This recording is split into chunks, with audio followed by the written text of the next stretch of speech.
Di pertemuan kali ini kita akan membahas tentang struktur dasar HTML. Nah, terus apalagi cara penulisan sintaks HTML. Nah, untuk mengetahui cara penulisan sintaks HTML ini kita perlu yang namanya text editor. Text editor itu ada banyak jenisnya. Ada yang secara default itu di Windows biasanya ada Notepad, terus ada juga Notepad++, ada juga Visual Studio Code, terus ada juga Sublime Text, dan masih banyak lagi ya jenis text editor. Terserah kalian mau pilih yang mana, tapi kalau di sini saya akan mencontohkannya memakai Sublime Text. Jadi sebenarnya sama saja, cuma kalau kita menggunakan Notepad itu kita harus menulis secara manual ya. Nanti saya contohkan.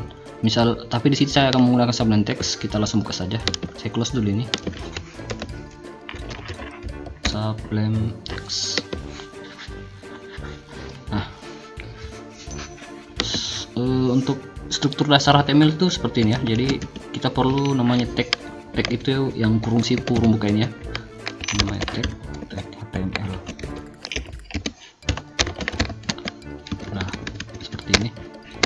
Jadi di mana tag pembuka dan tag penutup. Di mana tag pembuka kita harus menutupnya seperti itu. Tapi ada juga nanti jenis tag yang tidak memerlukan tag penutup seperti BR dan HR. Nanti kita bahas ya. Kita ke sini dulu. Terus untuk struktur dasarnya kita juga memerlukan tag namanya head dan tag body.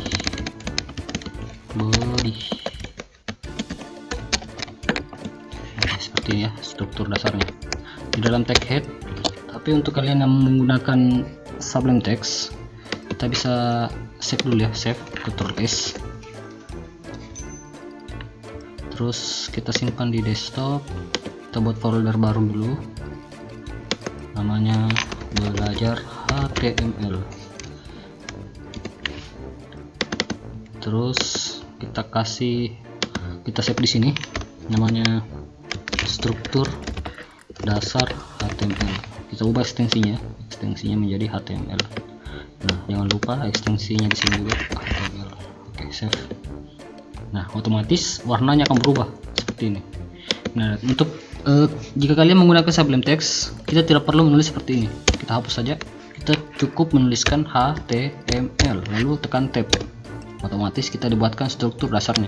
Nah, kenapa ada seperti ini doctype HTML? Jadi doctype HTML ini untuk mengenalkan dokumen kita kepada browser bahwa kita menggunakan HTML versi 5 ya, seperti itu ya.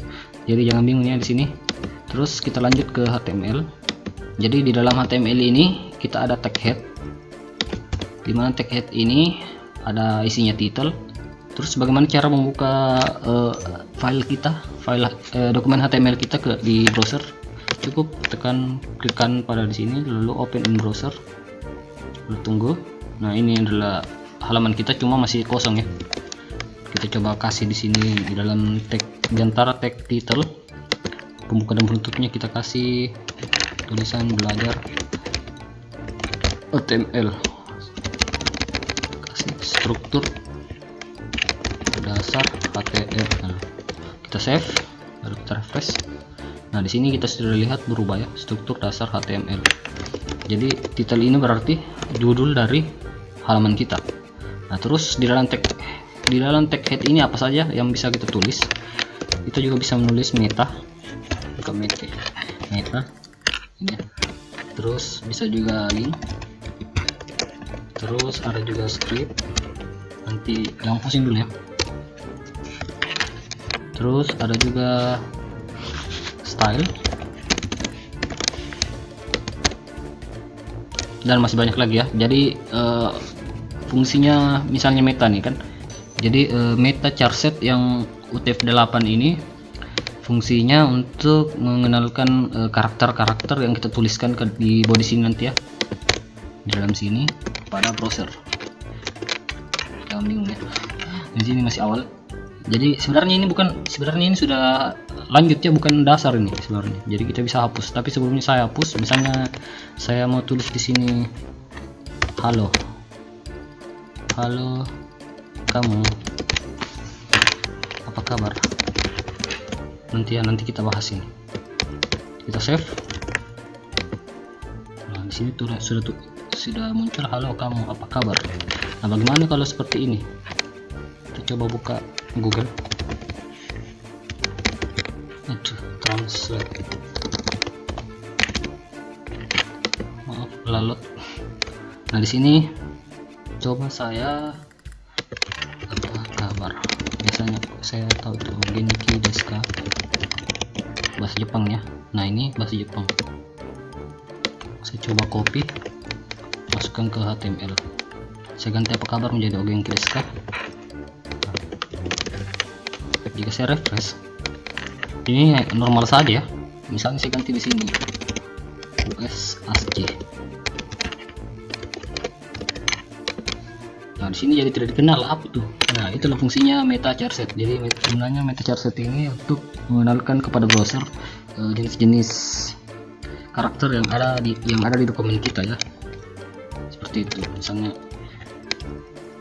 ini US ASCII ini adalah versi lama. Jadi untuk standar yang sekarang itu di HTML5 kita harus menggunakan UTF-8.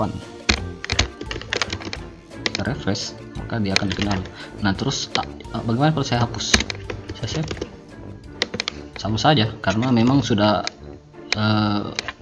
standarnya sudah atau defaultnya sudah UTF-8 ya, jadi kita tidak perlu itu. Terus ini link ini fungsinya untuk menghubungkan halaman kita ke halaman lain. Misal kita punya file CSS, kita bisa menggunakan tag link ini lalu menulis di sini nama filenya, misalnya style.css. Tapi jangan bingung dulu, kita belum menggunakan ini, kita hapus saja dulu. Script juga untuk JavaScript kita hapus dulu. Ini style untuk menuliskan style di dalam halaman yang sama. Kita hapus dulu, kita belum pelajari. Nah, sekarang kita cuma pelajarin saja dulu. Kita save ya, kita save. Nah, seperti ini. Jadi itu tadi fungsi dari tag head. Sekarang kita pindah ke body.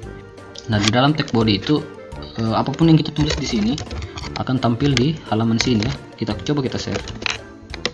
Nah, jadi body itu lingkungannya semua yang ada di sini, pokoknya itu namanya body. Nah, oke, saya akan kenalkan tag yang pertama, yaitu tag heading. Tag heading itu ada 6 jenis, yaitu H1, terus ada juga H2, terus ada juga H3, H4, tab, H5, H6 ya, sampai H6 aja. Coba kita save, apa yang terjadi? Tidak ada apa-apa, karena memang kita cuma menuliskan tagnya, belum ada isinya. Coba di sini, ini adalah tag header, tag H1. Kita save, maka akan muncul ini adalah tag H1. Nah, bagaimana jika saya tulis di H2? Ini adalah tag H2, seperti itu ya. Jadi kalau saya tulis di H3, dia akan mengecil. H4 lebih kecil lagi. Nah, ya kan? Jadi H5 dan H6 pasti akan lebih kecil lagi. H5, H6. Nah, dia akan jadi kecil lagi seperti ini. Oke. Nah, jadi semakin besar H-nya, semakin kecil tulisannya. Itu intinya ya. Di tag H ini, H1 dan H6 ini memiliki, kita perhatikannya, dia memiliki tag penutup. H1 memiliki tag penutup, dan tag penutup itu ditandai dengan, misalnya kita tulis P ini paragraf ya. Oke, kita kenalan lagi dengan tag yang namanya tag paragraf. Kita kasih komentar paragraf dengan menekan Ctrl/. Nah, jadi ini adalah paragraf, dimana tag paragraf itu adalah huruf P. Nah, seperti ini. Tag pembuka pada HTML itu seperti ini, dan tag penutupnya seperti ini, ditandai dengan adanya tanda slash. Nah, di tag paragraf ini kita bisa tulis, misalnya ini adalah paragraf. Kita save. Nah, ini adalah paragraf. Tapi paragraf kan harusnya panjang ya, jadi kita bisa tulis lorem, terus kita tab, otomatis akan dibuatkan teks sembarang. muncul sudah. Nah oke, itu adalah tadi paragraf. Terus kita akan membuat garis ya. Garis. Gimana cara membuat garis? Di sini kita menggunakan tag HR, dan tag HR ini tidak memerlukan tag penutup seperti yang ada di sini. Nah, jadi buat kalian yang jomblo jangan bersedia, karena kalian tidak sendiri. Tag juga pada HTML itu ada yang sendiri juga ya, tidak berpasangan tag HR. Coba kita refresh. Nah itu muncul HR. HR itu maksudnya horizontal ya, garis horizontal. Nah, bagaimana kalau kita ingin merubah warna HR ini? Kita bisa tambahkan yang namanya atribut. Atribut itu disimpan di dalam tagnya. Misalnya kita tulis di sini colornya red, kita refresh. Nah itu berubah menjadi merah. Nah bagaimana jika saya saya mau pendekkan garis ini, saya mau cuma sekitar setengah ya, setengah. Jadi kita bisa menulis di sini width misalnya 50%. Nah itu setengah, atau bisa juga kita tulis 300 pixel. Kita refresh. Nah seperti ini jadinya, misal 500 saja biar lebih panjang seperti ini. Nah bagaimana kalau garis ini saya mau dia di kiri saja? Kita sisa tambah alignment, atribut yang namanya alignment, kita tulis left. Nah seperti itu. Terus apa lagi? Nah coba kita buat halamannya lebih rapi dulu. Nah, kita hapus dulu. Pertama kita buat H1. Ini adalah web belajar struktur dasar HTML. Kita save, lalu kita lihat hasilnya. Nah, kita buat ke tengah, berarti dulu center. Terus gimana kalau kita kasih garis? Caranya kita tambah di sini tag namanya tag U. Nah di dalam tag U ini kita copy dulu ini, kita Ctrl X lalu Ctrl V, save. Nah otomatis akan ada garisnya. Nah terus kita buat paragraf, misalnya P, kita tulis lorem save. Oke seperti itu. Misalnya kita kasih lagi lorem biar lebih banyak. Oke seperti itu. Nah, terus ini kan di luar, kita kasih masuk dulu di dalam tag B, misalnya di dalam tag P kita lorem lagi. Oke kita save, lalu seperti ini. Terus kita buat list item. Kita kasih judul dulu misalnya H3. Ini list item. Terus kita refresh list item UL ya. Terus kita di bawahnya kita kasih UL. Jadi kita tulis misal HTML, contoh saja ya, HTML. Kita save. Nah akan seperti ini. Misalnya kita paste. Kalau di subline text kita menggunakan Ctrl Shift D ya untuk mempaste langsung ke bawah, misalnya begini, Ctrl Shift D. HTML, Java, script, terus apa lagi, CSS, PHP, pemberian harapan palsu. Save, lalu kita lihat hasilnya.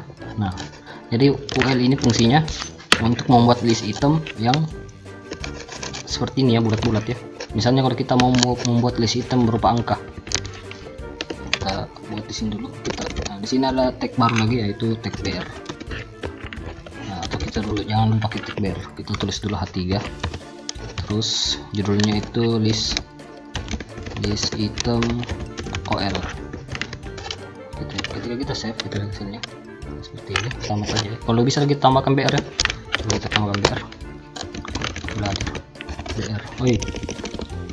Kita buat manual saja. BR. Nah seperti itu. Coba kita refresh. Nah dia akan ke bawah ya. Jadi BR itu fungsinya untuk membuat baris baru. Anggaplah BR ini baris baru. Nah, oke. Terus di dalam kita buat kita buat OL nya, OL terus dirangin lagi, kita copy saja ini, paste, kita save, lalu kita lihat hasilnya. Nah, jadi OL ini untuk membuat order list ya. Jadi OL ini order list, ini unordered. Jadi ini adalah yang di order ada 1 2 3 4 5 nya, ini tidak ada. Nah, terus kita ke bawah dulu. Terus jika kita sebenarnya HTML ini juga bisa membuat teks berjalan ya, seperti misal kita mau buat ini atau di bawah ya, kita mau buat di sini tag, ada namanya tag marque. Oke, kita marque, coba saya tulis di sini marque,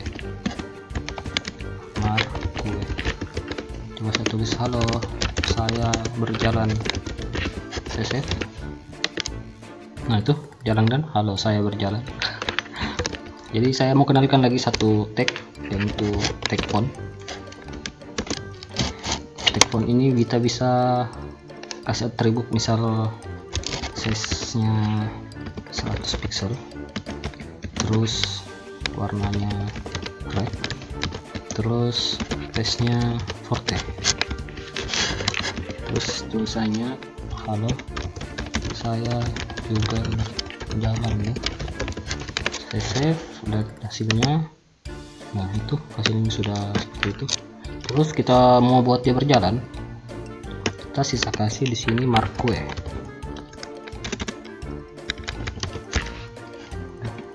Kalau dia tidak berfungsi, nah, kita sisa buat manual, tutup marque seperti itu ya. Kita save, kita coba lihat hasilnya. Nah, dia juga berjalan, halo saya juga berjalan. Nah, oke, seperti itu ya. Jadi mungkin untuk struktur dasar HTML seperti ini dulu, sisanya kalian kembangkan sendiri ya. Nah, jadi di sini saya ada model untuk kalian kembangkan sendiri. Ini adalah kumpulan tag-tag pada HTML, saya sudah rangkum ya, jadi kalian bisa kembangkan sendiri. Biar selanjutnya kita bahas yang lain lagi. Oke ya, cukup sekian dulu. Assalamualaikum warahmatullahi wabarakatuh, sampai jumpa.